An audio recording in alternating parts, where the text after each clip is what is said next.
ಮಹಾರಾಷ್ಟ್ರದಲ್ಲಿ ಮಹಾಯುತಿ ಸರ್ಕಾರ ಭಾರಿ ಮತಗಳೊಂದಿಗೆ ಗೆದ್ದು ಬೀಗಿದೆ. ಇನ್ನು ಬಹುಮತದೊಂದಿಗೆ ಗೆಲುವು ಸಾಧಿಸಿದ್ರು ಇನ್ನು ಸಿಎಂ ಸಸ್ಪೆನ್ಸ್ ಮುಂದುವರೆದಿದೆ. ಆದರೆ ಇಂದು ಅಥವಾ ನಾಳೆ ಸಿಎಂ ಸಸ್ಪೆನ್ಸ್ಗೆ ಬಹುತೇಕ ತೆರೆ ಬೀಳಲಿದೆ. ಇಂದು ಅಥವಾ ನಾಳೆ ಮಹಾಯುತಿ ಶಾಸಕಾಂಗ ಪಕ್ಷದ ಸಭೆ ನಡೆಯಲಿದ್ದು ಈ ಸಭೆಯಲ್ಲಿ ಶಾಸಕಾಂಗ ನಾಯಕನ ಆಯ್ಕೆ ನಡೆಯಲಿದೆ. ದೇವೇಂದ್ರ ಫಡ್ನವೀಸ್ ಹೆಸರೇ ಫೈನಲ್ ಆಗಲಿದೆ.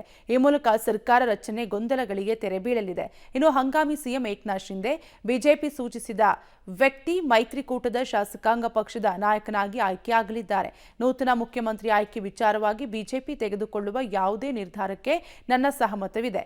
ಈ ವಿಚಾರದಲ್ಲಿ ಯಾವುದೇ ಗೊಂದಲ, ಅಸಮಾಧಾನ, ಭಿನ್ನಮತ ಇಲ್ಲ ಎಂದಿದ್ದಾರೆ. ಹೊಸ ಸಿಎಂ ಹೆಸರು ಫೈನಲ್ ಆದರೆ ಡಿಸೆಂಬರ್ 5ರಂದು ಪ್ರಮಾಣವಚನ ಸ್ವೀಕಾರ ಸಮಾರಂಭ ನಡೆಯಲಿದೆ. ಲೋಕಸಭೆ ವಿಪಕ್ಷ ನಾಯಕ ರಾಹುಲ್ ಗಾಂಧಿ ಇವತ್ತು ಪುಣೆಯ ಜನಪ್ರತಿನಿಧಿಗಳ ಕೋರ್ಟ್ ಮುಂದೆ ಹಾಜರಾಗುವ ಸಾಧ್ಯತೆ ಇದೆ. ವೀರ ಸಾವರ್ಕರ್ ಬಗ್ಗೆ ವಿವಾದಾತ್ಮಕ ಹೇಳಿಕೆ ಸಂಬಂಧ ವಿಚಾರಣೆ ಹಿನ್ನೆಲೆ ಇವತ್ತು ಕೋರ್ಟ್ಗೆ ಹಾಜರಾಗುವ ಸಾಧ್ಯತೆ ಇದೆ ಎನ್ನಲಾಗ್ತಿದೆ. ಕಾಂಗ್ರೆಸ್ ನಾಯಕ ರಾಹುಲ್ ಗಾಂಧಿ 2022ರ ನವೆಂಬರ್ನಲ್ಲಿ ಸುದ್ದಿಗೋಷ್ಠಿ ವೇಳೆ ಮಾತನಾಡುವ ಭರದಲ್ಲಿ ನನ್ನ ಹೆಸರು ಸಾವರ್ಕರ್ ಅಲ್ಲ, ನನ್ನ ಹೆಸರು ಗಾಂಧಿ ಮತ್ತು ಗಾಂಧಿ ಯಾರ ಬಳಿಯೂ ಕ್ಷಮೆ ಕೇಳೋದಿಲ್ಲ.